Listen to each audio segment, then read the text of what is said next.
Bonjour à tous, donc Dominique Lacroix, moi je suis médecin, doyen donc, de notre UFR 3S, UFR des sciences de santé du sport, ou faculté des sciences de santé du sport si vous voulez, qui regroupe sur le campus hospitalo-universitaire un certain nombre d'entités.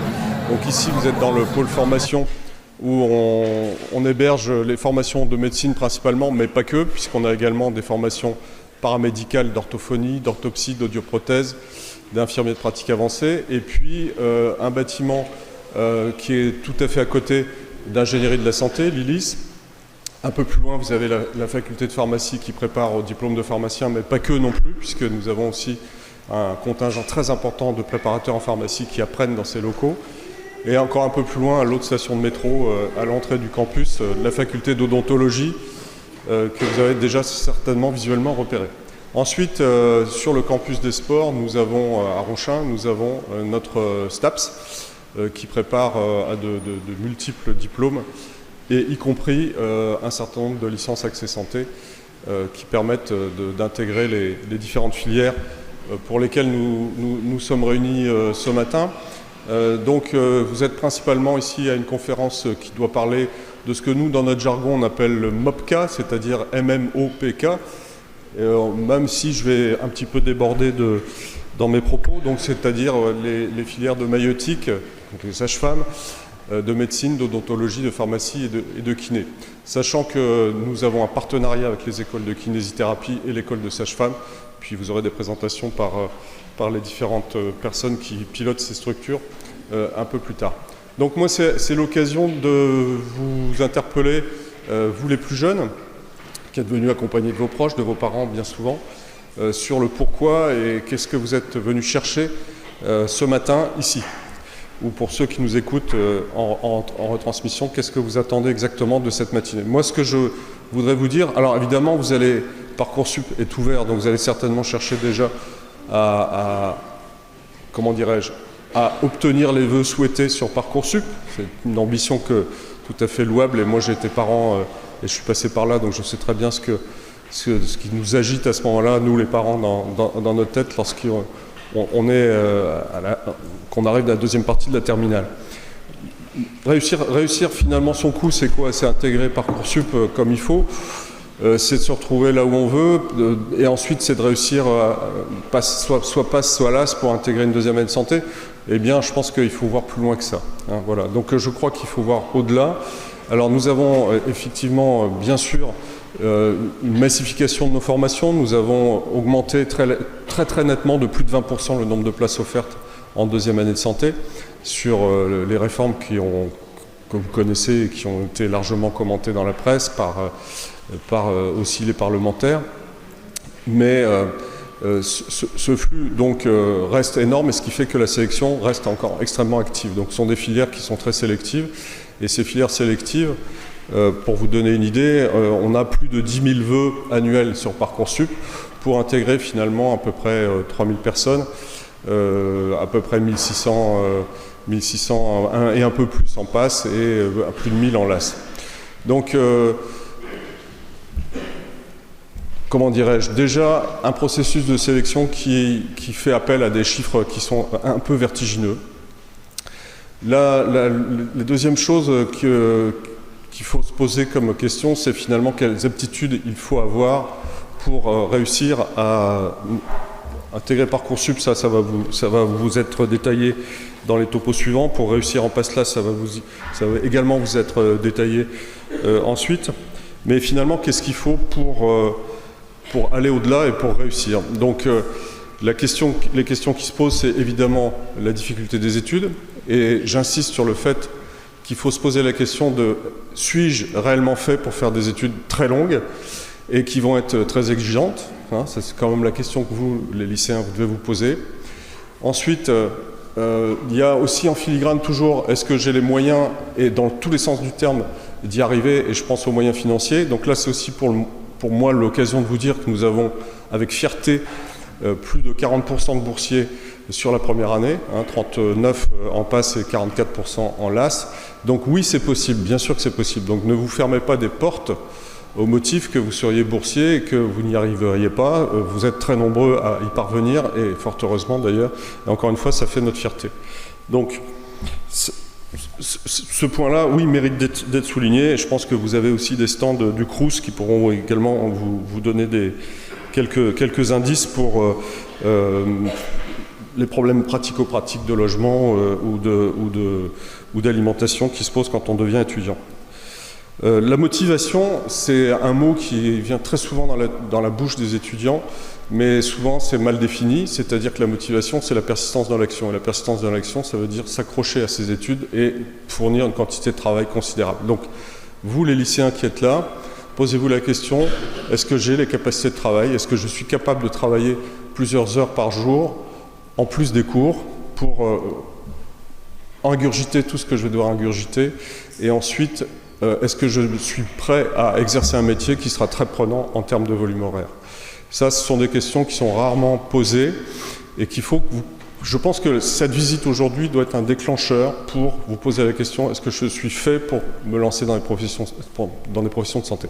Alors, on sait, dans des études d'opinion, que c'est plutôt au collège, vers la 5e ou la 4e, que les futurs professionnels de santé se sont déterminés, pas vraiment pour quelque chose de très précis, du style je veux être sage-femme ou je veux être chirurgien dentiste, bon ça existe bien sûr, ou je veux être médecin, mais plutôt j'aimerais rentrer dans le champ de la santé. Donc on sait aussi que parmi nos étudiants qui rentrent dans le PASS-LAS, alors les taux de succès en PASS c'est à peu près un tiers, hein, c'est à peu près 32-33%, en LAS, c'est à peu près un quart. Et puis quand on arrive en deuxième année, mais il y a déjà eu un filtre qui s'est opéré, puisque finalement on est déjà en deuxième année de quelque chose, les taux de succès pour intégrer les études de santé, c'est plutôt 2 tiers.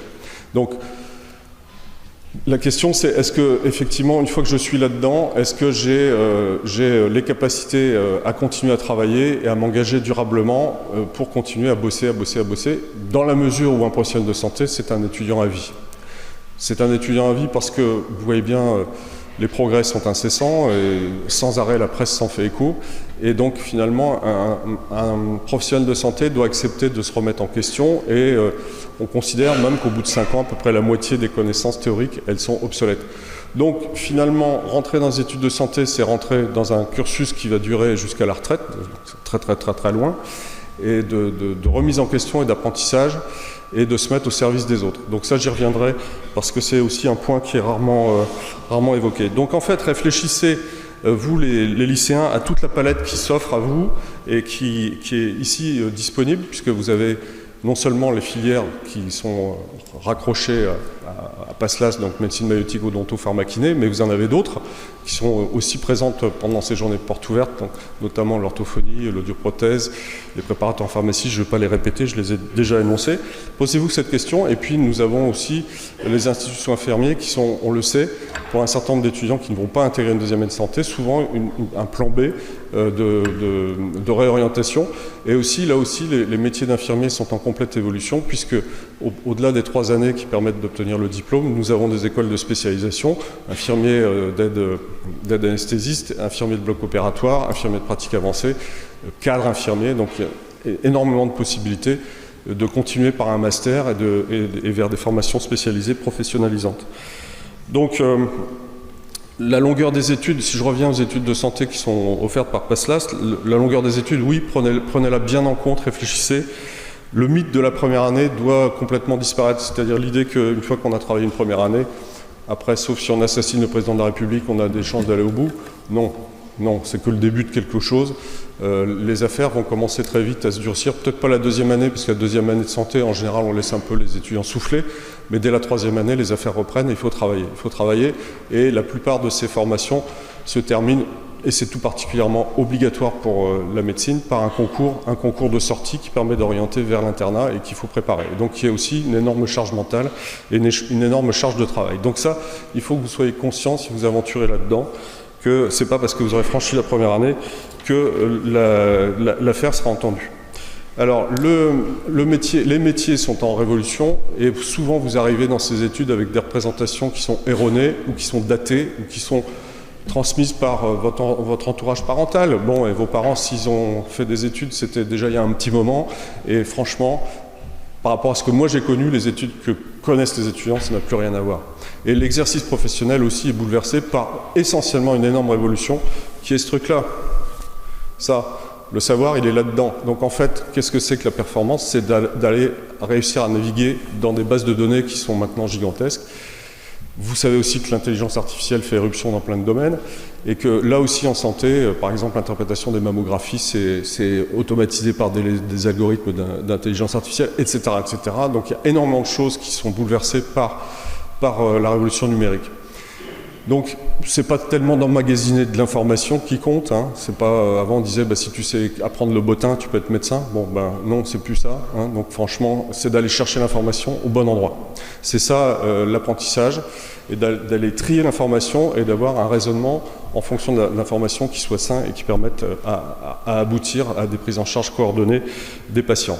Ensuite, quel que soit le médecin de santé que vous allez choisir, encore une fois, de façon très très vaste, hein, même y compris, bien sûr, si vous rentrez dans des formations paramédicales, c'est le travail en équipe. Le travail en équipe et l'interprofessionnalité, c'est vraiment, là aussi, notre credo à nous ici, dans cette UFR de santé, c'est de mettre les étudiants en connexion les uns avec les autres pour leur apprendre dès le départ à travailler les uns avec les autres pour mettre en place ce qu'on appelle les parcours coordonnés de soins, qui seront leur quotidien de leur exercice professionnel. Donc travailler avec les autres et non plus travailler en silo.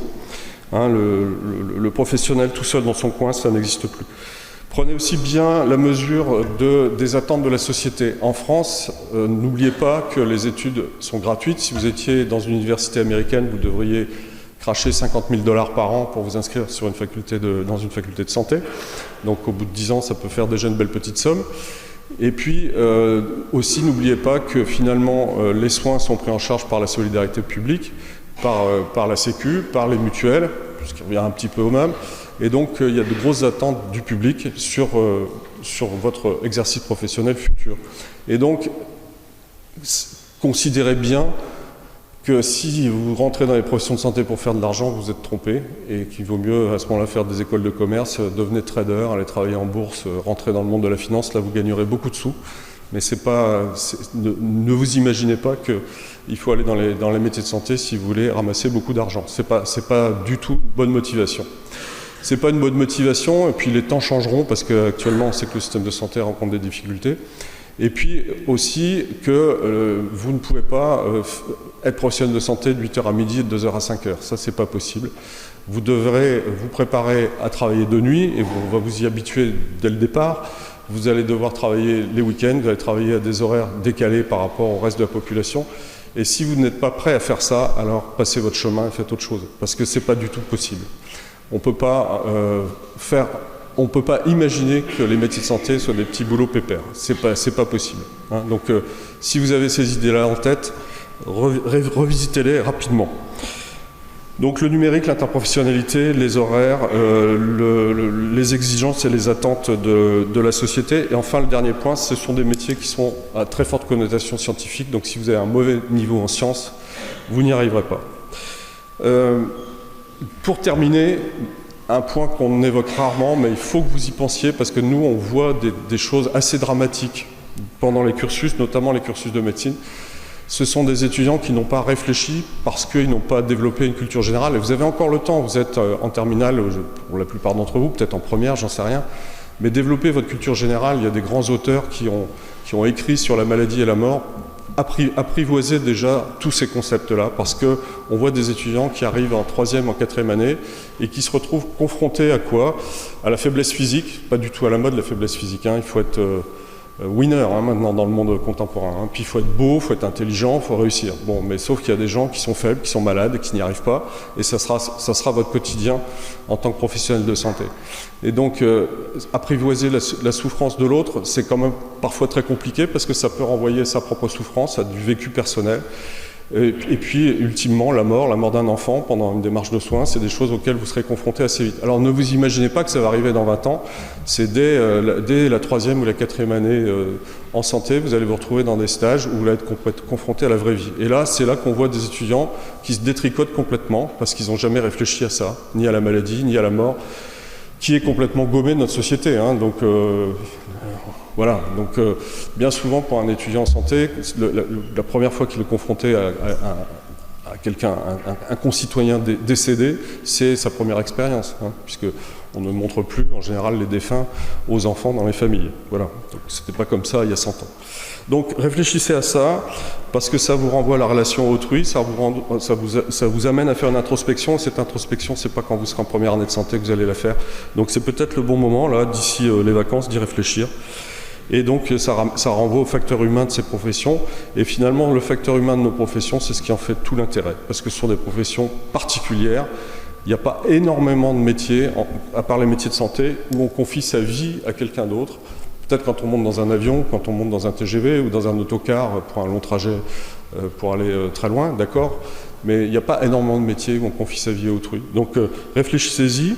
Et je pense que la préparation qui doit faire suite à votre visite aujourd'hui, c'est aussi dans ces dimensions-là. Voilà, c'est ce que je voudrais vous passer, parce qu'évidemment, les métiers auxquels vous prétendez, et vous serez peut-être les plus brillants de votre génération dans quelques années, eh ben, sont des métiers formidables. Voilà, merci beaucoup.